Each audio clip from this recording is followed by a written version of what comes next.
Rishi Sunak is slightly in the lead with all the polls. He is a practicing Hindu, not Hindu by name. Last year at Diwali, number 11, when he was Chancellor, had divas outside the home, his home there, which was at number 11 at the time. And he took his oath on the Bhagavad Gita. He is a practicing and proud Hindu.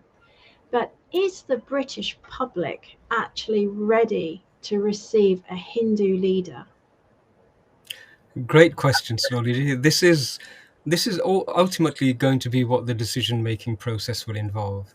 Remember that the people who are going to choose the leader are not necessarily the greater British public. It's going to be the members of the Conservative Party. And a lot of noise is being made about that, but there's no reason why that shouldn't be the way in which the decision-making process works.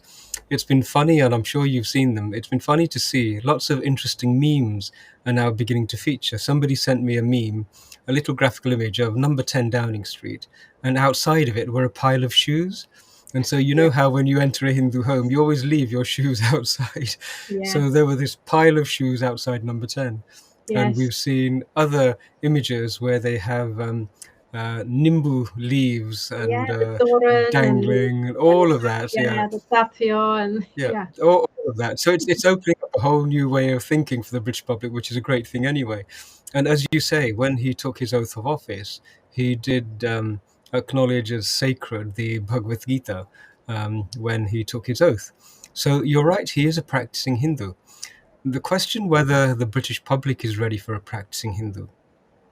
You know, you and I have lots of conversations about how the religious institutions of the United Kingdom have been conditioning the British public for generations, and they've been feeding them unpleasant ideas about idol worshippers, about infidels, about pagans and heathens. All of that language is still there subliminally in the consciousness of the British public. And so I think there is an inbuilt resistance for those people who are religiously attached. They would probably struggle to have a devil worshipping Hindu pagan. You know, the imagery is still very much in their minds. I'm sure you can remember the images, the derogatory images of Kali that came out recently. Yes. Not so long ago, we saw the images of Kali Mata being misrepresented in movies made by Steven Spielberg and Indiana Jones and that sort of genre. So those are still part of the thought processes.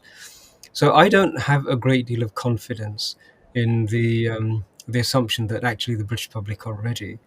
With regard to the Conservative Party membership itself, it's largely composed of middle-aged people. So we're talking about people in their 40s onwards and older. Actually, I was reading, sorry to interrupt, I was reading that a major statistic is for the over 60s in the party. That's the main demographic, white, middle-aged men. In their 60s, as you say. And although 60s is the new 40, but that's a separate conversation. The mood, I think, is going to be slightly different. And I don't really think they'll be ready for a Hindu prime minister. It'd be wonderful if they're ready for a prime minister who's a former chancellor, a prime minister who actually navigated the economic rapids and the tides of what COVID did to economies. A chancellor who, to some degree, has tried to hold the helm through the aftermath, the wake of the Brexit scenarios. So if people look at him on the basis of his credentials, on the basis of his profile, on the basis of his experience in the finance markets, then they may well say, well, Hindu or not, that's his private affair. It needn't influence the way in which he works, nor should it. And so they might be happy to accept it in that manner. I've got a great deal of faith in the British voting public, to be perfectly honest. Generally, they tend to do the right thing. They're a very centrist population.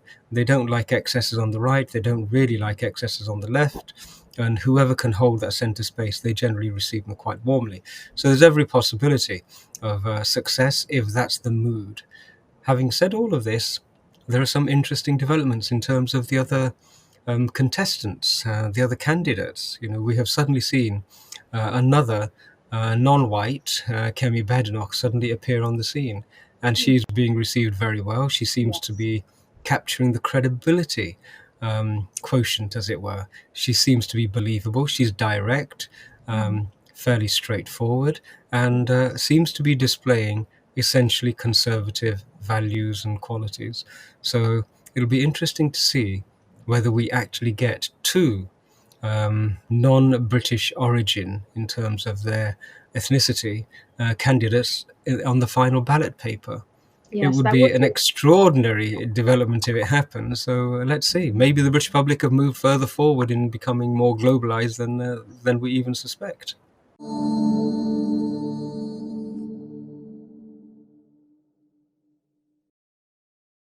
Please remember to subscribe to us and switch on the notifications for this channel.